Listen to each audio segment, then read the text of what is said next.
பிரியமானவர்களே, இயேசு கிறிஸ்துவின் நாமத்தில் நான் உங்களை வாழ்த்துகிறேன். ரொம்ப அழகான ஒரு இடம் இல்லை, நீங்கள் பின்னால் பார்க்குறீங்கல்ல, இது தூத்துக்குடி மாவட்டம் மணப்பாடி என்கிற இடத்துல இருக்கிற ஒரு அருமையான இடங்க. அழகான ஒரு கத்தோலிக்க தேவாலயம் இருக்கிறது. அதனுடைய பின்பகுதியில் தான் இந்த தியான மண்டபத்தை கட்டி வச்சிருக்கிறாங்க. பிரான்சிஸ் சேவியர் என்ற தேவ மனிதர் தங்கி இருந்த ஒரு இடம். இங்கே வந்தீங்கன்னா அந்த தியான மண்டபத்திலலாம் செபிக்கலாம். ரொம்ப அருமையான ஒரு இடமாக இருக்கிறது. சரி, இந்த நாளில் ஆண்டவர் உங்களுக்கு ஒரு வார்த்தை சொல்லுகிறார்.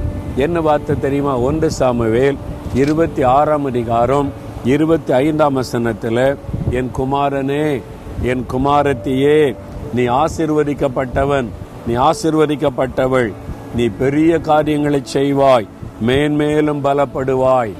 கீழே எவ்வளவு அழகான ஒரு வார்த்தை. ஆண்டவர் இந்த வார்த்தையினால உங்களை ஆசீர்வதிக்கிறார். அநேக வருஷத்துக்கு முன்னால அன்பு சகோதரர் டிஜே தினகரன், உங்களை எல்லாருக்கும் தெரியல, உலக பிரசித்தி பெற்ற ஒரு தேவ மனிதர். இன்னைக்கு அவங்க பல்லவ ராஜ்யத்தில் இருந்தாலும் அநேக வருஷத்துக்கு முன்னால அவங்களோட எனக்கு நல்ல பழக்கம். ஒரு சமயம் எனக்கு ஒரு பைபிள் கொடுத்தாங்க, ஆங்கில வேத புஸ்தகம். எனக்கு ஏதாவது ஒரு வசனம் எழுதி கொடுங்க அப்படின்னு சொன்னேன். அவங்க அந்த வேத புஸ்தகத்தில் இந்த வசனத்தை தான் எழுதி கொடுத்தாங்க. என் மகனே, நீ ஆசீர்வதிக்கப்பட்டவன், நீ பெரிய காரியங்களை செய்வாய், மேலும் மேலும் பலப்படுவாய் என்பதாக அவங்க எழுதி கொடுத்தாங்க. எனக்கு மறக்கவே முடியாத ஒரு ஆசீர்வாதமான வசனம்.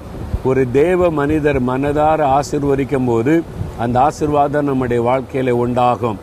அதே மாதிரி தான் இன்றைக்கு ஆண்டவர் இயேசுவின் நாமத்தில் நான் உங்களுக்கு சொல்லுகிறேன், என் மகனே, என் மகளே, நீ ஆசீர்வதிக்கப்பட்டவன், நீ ஆசீர்வதிக்கப்பட்டவள், நீ பெரிய காரியத்தை செய்வாய், நீ மேன்மேலும் பலப்படுவாய் என்று இயேசுவின் நாமத்தில் உங்களை ஆசீர்வதிக்கிறேன். அதனால தைரியமா இருங்க, எதை குறித்தும் பயப்படாதங்க. நீங்க மேன்மேலும் ஆசீர்வதிக்கப்படுவீங்க. அதனால சந்தோஷமா ஆண்டவரை துதிங்க. தகப்பனே, இயேசு கிறிஸ்துவின் நாமத்தில் இந்த வார்த்தைகளை கேட்கிற இந்த மகனை, இந்த மகளை நான் ஆசீர்வதிக்கிறேன். அவங்க மேன்மேலும் பலப்படணும், பெரிய காரியத்தை நீங்க அவங்களுக்கு செய்யணும். இவங்க மற்றவங்களுக்கு பெரிய காரியத்தை செய்து சாட்சியா இருக்கணும்.